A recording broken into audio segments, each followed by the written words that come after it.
साथियों नमस्कार। आज का मुख्य विषय रहेगा कि दुर्योधन भगवान का विराट रूप देखने के बावजूद भी नहीं समझ पाया।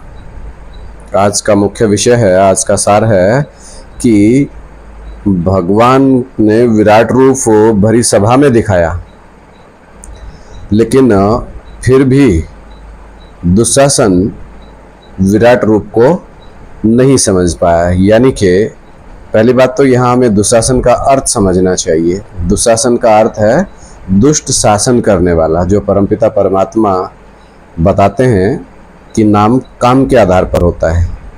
तो जैसे धृतराष्ट्र कहते हैं, धृत माना जुआ और राष्ट्र माना देश राष्ट्र, जिसने इस संसार की धन संपत्ति को जुए में यानी कि छल कपट से अपने कंट्रोल में ले लिया है। तो दुर्योधन के पास किस बात की कमी थी? धृतराष्ट्र क्या जन्मजात अंधा था? नहीं, जन्मजात धृतराष्ट्र अंधा नहीं था, पुत्र मोह में अंधा हो गया। क्योंकि राज्य के अधिकारी तो पांडु के पुत्र थे, लेकिन धृतराष्ट्र को जब गद्दी पर बैठा दिया गया, काफी लंबी कथा है और जिनको वेद शास्त्रों का ज्ञान है वो इस बात को अच्छे से समझते हैं। लेकिन आज का हमारा अपना विषय है कि दुर्योधन या जैसे भी दुष्ट प्रवृत्ति के लोग उस भरी सभा में थे, वो भगवान के विराट रूप को क्यों नहीं समझ पाए? क्योंकि उनके पास वो ज्ञान का तीसरा नेत्र नहीं था। परमपिता परमात्मा जब कलयुग अंत में आते हैं तो आकर के हम बच्चों को अमर कथा सुनाते हैं, तीजरी की कथा सुनाते हैं। तीजरी माना तीसरा नेत्र खुलने की कथा सुनाते हैं। तो परमपिता परमात्मा आकर के जब ये अमर कथा सुनाते हैं तो उन्हीं के माध्यम से इन पॉइंट्स को क्लियर किया जा रहा है। मेरा अपना कोई ज्ञान नहीं है, सिवाय एक समझाने मात्र के कि भक्ति मार्ग में जो चीज़ें आज तक हमने देखी हैं इस जीवन में, जो वेद शास्त्रों का प्रैक्टिकल टीवी पे या जैसा भी जिन भी साइंस के साधनों के द्वारा फिल्माया गया है, वो एक चित्रकारिता है, एक मात्र काल्पनिक चीज़ें कहेंगे। तो सत्यता क्या है? सत्यता तो परमपिता परमात्मा ही बता सकते हैं। हम सब तो मनुष्य हैं, मनुष्य माना मन से चलायमान हैं, स्वार्थी हैं। अपना स्वार्थ जिधर जाएगा उधर ही दौड़ पड़ेंगे, स्वार्थ सिद्धि होनी चाहिए। तो साथियों आज का पॉइंट तो क्लियर सा है कि दुर्योधन जब भगवान के पास गया तो उसने 18 अक्षौणी सेना मांगी, यानी कि बल अहंकार के बल पर दुनिया को कंट्रोल करना चाहता था। सीधा सार की बात पर आते हैं तो अर्जुन बताते हैं कि भगवान की पैरों की तरफ खड़े हुए और उन्होंने भगवान का साथ मांगा। लेकिन तब तक वो उनके बड़े भाई के रूप में ही तो इज्जत करते थे, ये तो नहीं जानते थे कि ये परमपिता परमात्मा का प्रैक्टिकल स्वरूप है। वो कब पता चला? विराट रूप दुर्योधन ने भी देखा, विराट रूप अर्जुन ने भी देखा, लेकिन दोनों में अंतर किस बात का रहा? कि दुर्योधन मारे अहंकार के परमपिता परमात्मा के उस स्वरूप को समझ नहीं पाया। तो ऐसा भी कहा जाता है कि भगवान सबको माफ करते हैं, काम क्रोध लोभ मोह अहंकार और सारे जितने भी अवगुण हमारे अंदर भरे हुए हैं सबको माफ कर देते हैं, लेकिन अहंकार को माफ नहीं करते हैं। तो साथियों यहाँ समझने की बात यह है कि जब तीसरा नेत्र खुलेगा, भक्ति ज्ञान और वैराग्य। अब आप कहेंगे आप क्यों फिर ज्ञान सुना रहे हो, भगवान बनने की कोशिश कर रहे हो? नहीं, सत्यनारायण की भगवान की कथा घर घर गाई जाती है। इसलिए गाई जाती है कि जब भगवान आवे तो सबको पता चल जावे कि किस प्रकार से आते हैं और किस प्रकार से इस पूरी दुनिया की सदगति करते हैं। तो साथियों जब वो आवेगा तो इंसानी रूप में ही ना, 12 अवतार रूप में दिखाते हैं। जैसा भक्ति मार्ग में आया और 3 कदम जमीन तक नहीं मिली, रण छोड़ भी कहा, यानी कि कोई ठिकाना ही नहीं मिला। तो साथियों उसी प्रकार से जब हमें भी कब समझ में आता है, काफी एक लंबे अनुभवों के बाद बात समझ आती है, ज्ञान का तीसरा नेत्र समझ आया।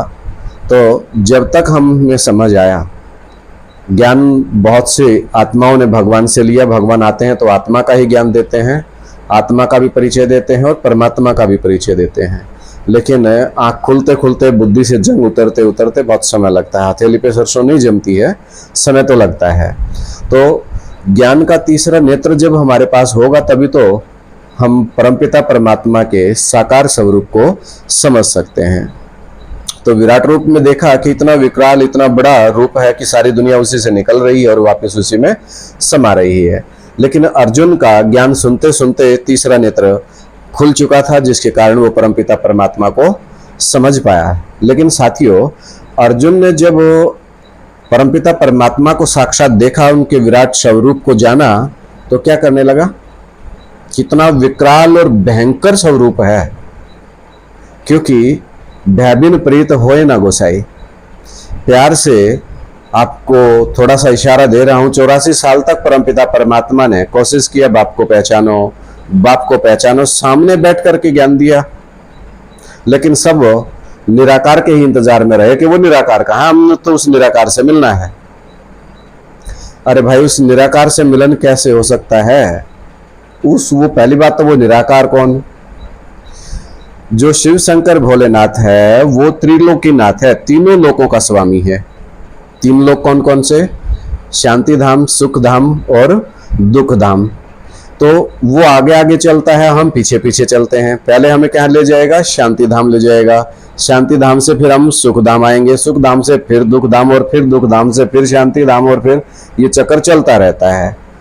तो साथियों, बात को समझने का कोशिश करें। परमपिता परमात्मा अपने बच्चों को, बाबा बार बार बोलते थे कि अपने बच्चों को तो इशारा देते थे, तो इशारा जो समझे, बाबा बोलते वो देवता। तो इशारों को समझो, क्योंकि लगभग दुनिया निराकार को मानने वाली है, साकार स्वरूप को नहीं मानती है।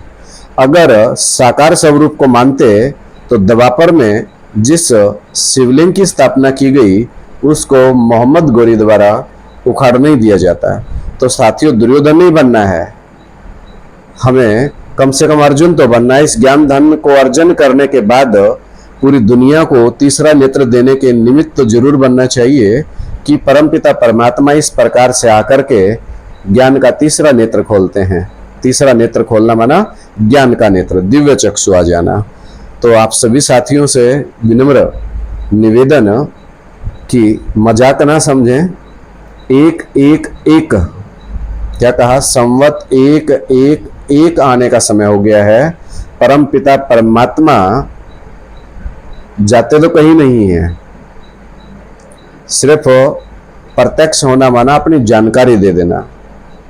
और स्पष्ट रूप से कहूंगा कि भगवान बोलते हैं, मेरे सिवाय मेरे बारे में और कोई बता ही नहीं सकता मैं कौन हूं, कैसा हूं, कहां का रहने वाला हूं। तो साथियों, अपनी जानकारी देना मतलब 100% जानकारी हो जाना ही तो प्रत्यक्षता है। हमारी बुद्धि में जब ये बात क्लियर हो जावे कि यही है, यही है और यही है, इस दुनिया का कंट्रोलर विश्व पिता यही है, तो इशारों में समझें कि जब सामने बैठ करके पढ़ा रहे थे तब पता नहीं हमारी बुद्धि कहाँ गई हुई थी, तब पहचान नहीं पाए।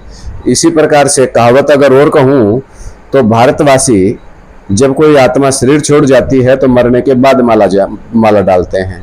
आपने देखा होगा कि फोटोओं पे मालाएं डली हुई हैं। उसका कारण क्या है? उसका कारण एक ही है कि जब सामने था तब पहचान नहीं पाए, जब आंखों से दूर तो अब ढूंढ रहे हैं, अब क्लियर कर रहे हैं।